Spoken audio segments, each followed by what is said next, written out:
Everyone in the village laughed at her, the old woman who sewed under a broken umbrella. They called her names, mocked her clothes, and ignored her kindness. But one rainy afternoon, everything changed. Before we begin, if stories like this touch your heart, please subscribe, like this video, and tell me in the comments where in the world you're watching from. I'd love to know who's listening to these powerful stories. In the heart of Umuakala village, where the rustling of palm leaves, whispered gossip, and goats roamed freely like nosy neighbors, there lived a woman named Mama Nena. Everyone knew her not because she was rich or loud or powerful, but because she had always been there. Sitting in the same spot, near the bend in the market road, under the same faded umbrella that leaned like a tired elder. Her tools, a manual sewing machine that squeaked like an old rat trap, and a rickety stool she had used since her husband died nearly 30 years ago. She was the seamstress of the forgotten, the one who patched trousers for free, hemmed church wrappers in exchange for tomatoes, and mended school uniforms for single mothers. Her fingers, once smooth, were now calloused maps of resilience. Her eyes squinted through thick glasses as she worked late into the evening by lantern light. But the villagers, they didn't respect her. Mama Rags, some children would call her as they passed. "Nah, so she go die for that sewing machine," muttered young women who wore imported clothes and fake lashes. Even the market women laughed, whispering, "See her wrapper, she can sew for the whole world, but never for herself." No one knew her story. No one cared to ask. They only saw her bent back and old machine. They never saw her soul. But Mama Nena never complained. She simply smiled, nodded, and kept sewing. Her hut was made of worn mud and thatch, but it was always clean. She swept the earth in front of it every morning like a palace servant. Her only companion was a blind cat named Chica, who curled beside her as she worked. One Friday morning, the village bell rang 3 times, an urgent call.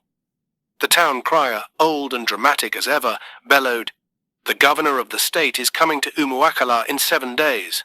All villagers must clean their homes. All children must be in uniform. All women must wear their best wrappers. The market must be spotless." A loud murmur ran through the market like wind across fire. People rushed to paint their compounds, buy new clothes, and clean gutters. Committees were formed, speeches were rehearsed, banners were printed. Mama Nena, as usual, sat in her corner sewing. Someone asked her, "Mama, won't you prepare something for the governor?" She looked up, smiled, and said, "What I have is clean. That is enough." The day came. Drums rolled, the youth danced, elders lined the village square. The governor's convoy, shiny and proud, arrived with sirens and smoke. The village chief gave a long speech, women ululated, a boy recited a poem. Then it rained, and not just any rain, a torrential downpour that scattered everything. Banners tore, the speakers failed, the field became mud, and the crowd ran for shelter like ants under boiling water. The governor was hurried into a waiting car, but before they could leave, something caught his eye. As the car reversed, the governor noticed a small thatched hut by the side of the road, humble, standing untouched by the drama. There, under a small awning, sat an elderly woman, calmly sewing with an oil lantern glowing beside her. The cat beside her meowed lazily. "Stop the car," the governor said. His aides looked confused. "Sir, that's just an old woman." "I said stop." He stepped out of the car, splashing into the mud with his Italian shoes. He walked toward the hut. "Mama," he said gently. She looked up, paused, and then gasped softly. "Ubina?" Everyone froze. The crowd that had once mocked her watched from across the road as the governor knelt in front of the old seamstress. "I've looked for you for years," he said, voice breaking. "I didn't even know if you were still alive." The story spilled from his lips like a dam breaking. Decades ago, Ubina was a poor boy, raised by a widowed mother. His only pair of school trousers tore the week of exams. Everyone laughed at him, but Mama Nena, then just a young widow, took him aside, mended it, and gave him another shirt, freshly sewn, free of charge. She told me, "Go and write that exam, my son. One day remember to sow kindness into the world." I never forgot those words. Ubina passed that exam, won a scholarship, and eventually became governor. but he never found her again until now. The villagers stared, stunned. The same people who had laughed at her, the women with their shiny phones and imported clothes, now lowered their heads in shame. Obinna turned to the crowd. "How many of you walked past her, laughed at her? This woman changed my life without asking for anything in return." He turned back and said, "Mama, I've come to fulfill my promise." He brought out a wrapped package, a brand new electric sewing machine, and an envelope. Inside was a deed to a new house and a check worth more than anyone in the village had ever seen.